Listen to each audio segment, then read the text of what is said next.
Activity कैसे दिया जाता है, ठीक है ना। तो सबसे पहले बताएंगे फायर क्या होता है, ठीक है ना।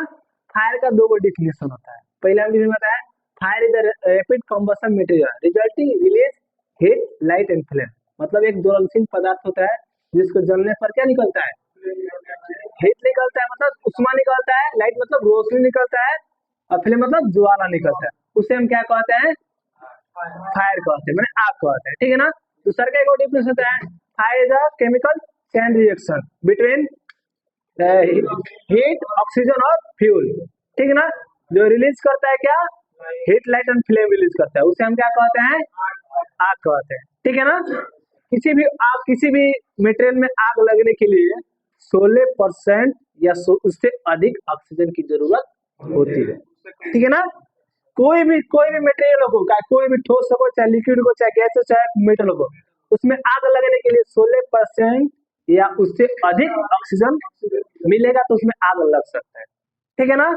अब आग को इंडियन क्लासिफिकेशन के अनुसार, मतलब classification of fire according to Indian standard के अनुसार 6 भागों में बांटा गया है। क्या भागों में बांटा गया है, 6 भागों में बांटा गया है। पहला आता है class A, class B, class C, class D, class E, class K, मतलब 6 भागों में बांटा गया, ठीक है ना। जिसमें क्लास ए में आता है हमारा सॉलिड मटेरियल, ठीक है ना। सॉलिड मटेरियल में आता है तो वुड आ जाएगा, पेपर आ जाएगा, रबर आ जाएगा, प्लास्टिक आ जाएगा, ठीक है ना। ये सब क्या आ गया, सॉलिड मटेरियल। और इस सब चीजों में आग लगता है तो हमें वहां पर कौन सा फायर यूज करना चाहिए, वाटर के यूज करना चाहिए और डीसीपी के यूज करना चाहिए, जिसका कलर कोड ब्लू होता है। देखिए इसका कलर कोड ब्लू है ना। तो इसको हम लोग सॉलिड मटेरियल पर इसको यूज कर सकते हैं आग बुझाने के लिए, ठीक है ना। हमने पहला जान लिया क्लास ए। अब आता है क्लास बी, आता है क्या आता है हमारा, क्लास बी, जिसमें क्या आता है, लिक्विड आता है, ठीक है। लिक्विड में हमारा क्या आ जाएगा, पेट्रोल आ जाएगा, डीजल आ जाएगा, केरोसिन आ जाएगा, थिनर आ जाएगा, पेंट आ जाएगा, ईटीसी अन्य और भी आ सकते हैं, ठीक है ना। और इस सब में अगर आग लगता है तो हमें वहां पर कौन सा फायर यूज करना चाहिए, फोम और CO2 यूज करना चाहिए, ठीक है ना। फोम चाहे CO2, CO2 का मतलब कार्बन डाइऑक्साइड, जो बहुत ही ठंडा होता है, ठीक है ना, बहुत ठंडा होता है, ठीक है ना। वहां पर जो CO2 का कलर कोड होता है ब्लैक होता है, फायर एक्सटिंग्विशर का ब्लैक यहाँ पर आता है, और फोम का क्रीम होता है, ठीक है ना। दो चीजें कंप्लीट हुआ। तीसरा का आता है क्लास हमारा सी, जिसमें आता है गैस। गैस में हमारा क्या हो जाएगा, एलपीजी आ जाएगा, सीएनजी आ जाएगा, ठीक है ना, एसिटिलीन आ जाएगा, एटीसी अन्य और भी आ सकते हैं, ठीक है ना।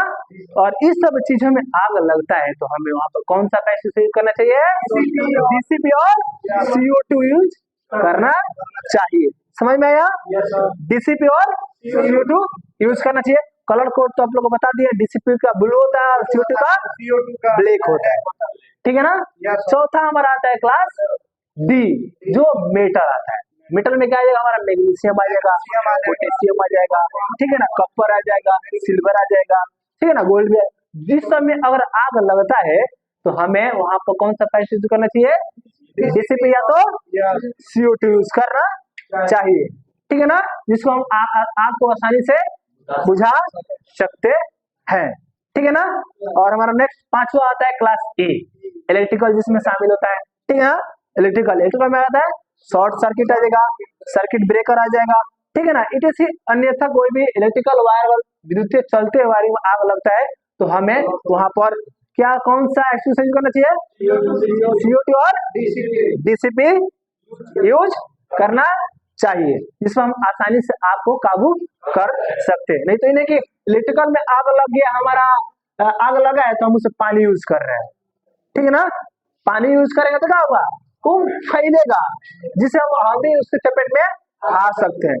तो पहले आग को हमको पहचानना, आग कैसा है, ठीक है ना, कौन सा मेटल में आग लगा है, कौन सा सब्सटेंस में आग लगा है, तो उसके अनुसार हम फायर एक्सटिंग्विशर को यूज करेंगे, ठीक है ना।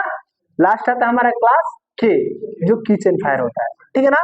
उसमें ऑयल आ सकता है, वेजिटेबल ऑयल आ सकता है, ठीक है ना, फैट आ सकता है, इटीसी अन्य और भी आ सकते हैं। और इस चीजों में किचन वगैरह में ऑयल में आग लगता है तो हमें वहां पर वेट केमिकल का यूज करना चाहिए, ठीक है ना।